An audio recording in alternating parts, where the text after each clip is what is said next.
ვანო და თხები. ვანომ თხები საძობრად წაიყვანა.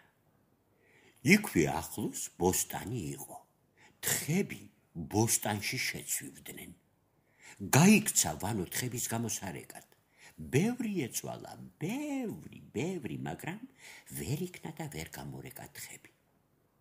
გამოვიდა ბოსტნიდან, დაჯდა ღობესთან და დაიწყო ტირილი. ამ დროს მოირბინა ძაღლმა და ეკითხება: ვანო, რა დატირი? თხები ბოსტანში შემიცვივდნენ და ვერ გამოვრეკე. მე გამოვრეკავ, მე, უთხრა ძაღლმა. შეირბინა ბოსტანში, აქეთ ურბინა, იქით ურბინა, მაგრამ თხები ვერ გამორეკა. დაჯდა ვანოსთან და დაიწყო ტირილი. მოვიდა მამალი, ეკითხება ძაღლს: ძაღლო, რა დატირი?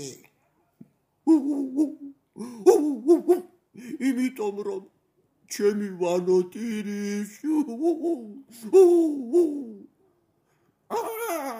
ვანო, შენ რაღაც ტირი? თხები ბოსტანში შემიცვივდნენ, ვერ გამოვრეკე და იმიტომ ტირი. მე გამოვრეკავ, უთხრა მამალმა. გადაფრინდა ბოსტანში. ბევრი ყიყლიყო იძახა, მაგრამ ვერ გამორეკა თხები. შემოჯდა ღობეზე და დაიწყო ტირილი. ვნახოთ, მოდის კურდღელი. მამალო, რა დატირი? ეკითხება მამალს.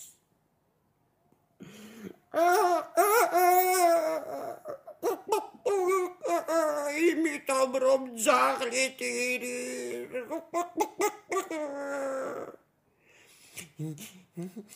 ძაღლო, შენ რაღაც ტირი? ეკითხება კურდღელი ძაღლს. იმიტომ რომ ჩემი ვანო ტირის. ვანო, შენ რაღაც ტირი? თხები ბოსტანში შემიცვივდნენ, ვერ გამოვრეკე და იმიტომ ტირი. მე გამოვრეკავ, უთხრა კურდღელმა. შეირბინა ბოსტანში, აქეთ ურბინა, იქით ურბინა, ვერ გამორეკა. დაჯდა და დაიწყო ტირილი. ამ დროს მოფრინდა ფუტკარი.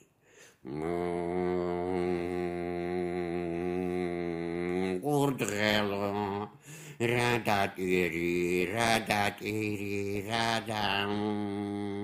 ეკითხება ფუტკარი. იმიტომ რომ მამალი ტირის. მამალო, შენ რაღაც ტირი?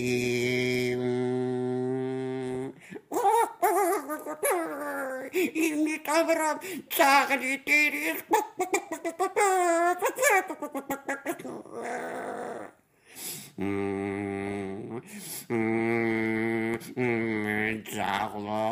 ძაღლო, შენ რაღაც ტირი?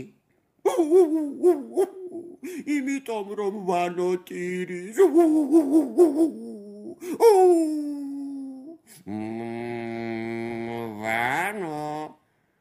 ვანო, შენ რაღაც ტირი? თხები ბოსტანში შევიდნენ, ვერ გამოვრეკე და იმიტომ ტირი.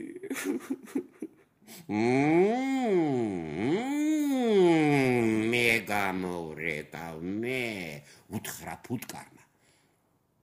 გადაფრინდა ბოსტანში, უკბინა თხას თხას ემწვავა, გადახტა ღობეზე და გაიქცა. მას მიყვა მეორე, მესამე, მეოთხე და თხები გამოცვივდნენ ბოსტნიდან. გაუხარდა ვანოს და წასხა თხები მინდორში საბალახოდ.